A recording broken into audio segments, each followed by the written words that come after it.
Welcome, NACSMA members. This is our continuing series with Customer Contact Center professionals. Welcome, Mark Carrier, Managing Director of Marketing Tactics. Good. Lovely to be back with you guys again, Stephen. I appreciate the opportunity. Thank you, Mark. We had a couple different interviews before, and this one is focused on the 4 key practical skills. You mentioned that team leaders need to be trained effectively in time management. What does that involve? Well, if you ask most team leaders, they'll tell you they know what they're doing. But the reality is most team leaders haven't got a clue, on how to effectively manage their time. So, it's critical that you provide the structure and accountability that they need to ensure that they're using their time most effectively. The number one reason why team leaders say they don't do enough coaching or training with their individual staff members is because they just don't have the time.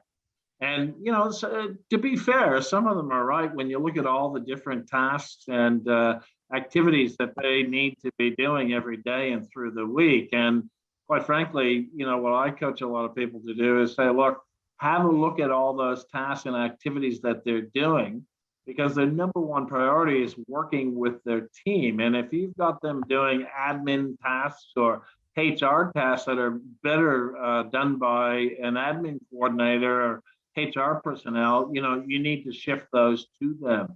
So, you want to eliminate their no excuse excuses, no time excuses, and, but you also, once you eliminate those things, you need to have them develop a weekly schedule that covers all their time and what they're doing every hour of the day each week. And I think particularly they need to schedule time in for call monitoring, so they can identify what tasks, what areas their team needs help in. And they also need to schedule time to provide effective on-the-job coaching with each individual team member. And I don't mean they have to do their whole team, in every week, but, they certainly need to work with 2 or 3 or 4 people each week, particularly the underperformers, and bring them up, and they can continue working with the rest of the people for the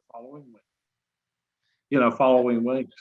So you had mentioned about a coachable call structure. That's something I haven't heard before. Can you tell us more about that?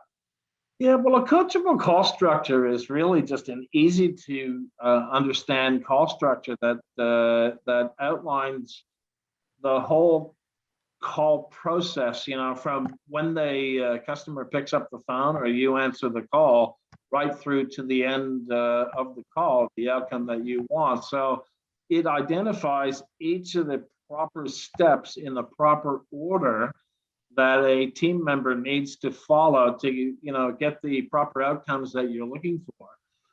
And I'm not talking necessarily about a call guide or a script. I mean, in fact, what I recommend is that you create a coachable call structure first before you develop a script or a call guide. And then that way you can make sure that your script or call guide is following your structure.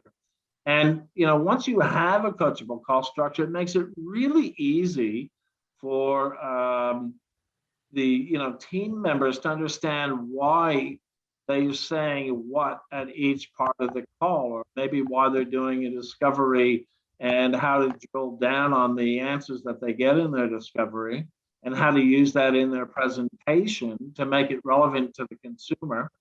And also makes it really easy for a team leader when they're scoring calls and monitoring calls to identify what steps maybe the team leader didn't cover properly. And then that way, they can identify easily coaching needs and work on those, and they can measure this progress over time based on the call structure. So that kind of leads into your point that you made before in regards to training team leaders on call monitoring and calibration scoring. Can you maybe give a good insight on how those come together? Yeah, well, the once you've developed your call structure, excuse me, what you should do is calibrate it in terms of scoring. So you want to make sure that all your team leaders are pretty much on the same page, in terms of scoring, because you don't want variances. You may have some team leaders that are, really sticklers, and they score too hard, and that can be very demotivating for team members. And you've got others that are, very soft, let's say, and they aren't being strong enough with their team leaders, their team managers rather, to help them understand what areas they need to fix. So the best way to do that is get all your team leaders into a room. Have a team leader scoring form that you've created that follows your coachable call structure, and it identifies all the hard and soft skills that they need to identify and score on. Listen to a number of calls, have each team leader score them independently of each other, and then at the end of the call, have a discussion as to each of the areas that they scored, so that everybody can get onto the same page. And you also need to make sure that the scoring form that you put together also has an overall score, if it was the call fantastic or adequate, or, is training urgently required. So this way, people that are team members, they, can identify those areas that they need help in, get the help they need, and, it's all calibrated. So when they move from team to team, as they do from time to time, they're getting similar scoring, if that makes sense. And that really leads into our last question, which is providing corrective and nurturing feedback in the leadership training program, so that people feel comfortable in their journey through their education on how to improve themselves. How would you structure that? Because it's a difficult thing for a management team to put in place.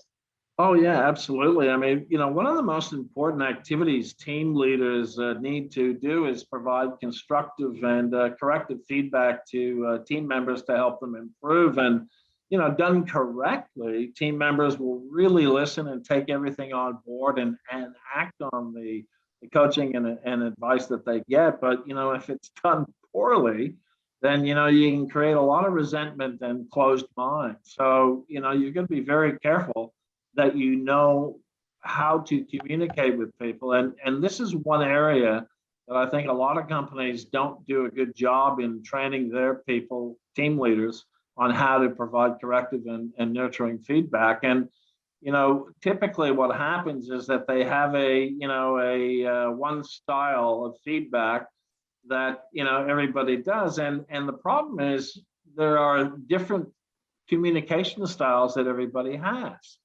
And so the team leaders need to understand what communication style their specific team member has, and how to use, change their communication style with that person to help them really understand the message that they're trying to get across. So that way, people will really take the information on board. I mean, you can use different push or pull styles, dependent on what best works with the individual.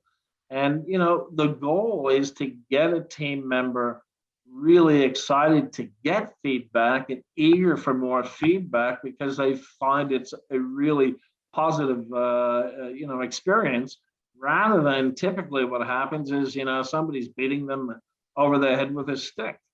That's not the way it works. Perfect. Well, Mark, this has been a great conversation, learning the 4 key practical skills: effective time management, coachable call structure, call monitoring and calibration scoring, and then feedback. I really appreciate your time today, Mark, and I think we've all learned something valuable today. My pleasure.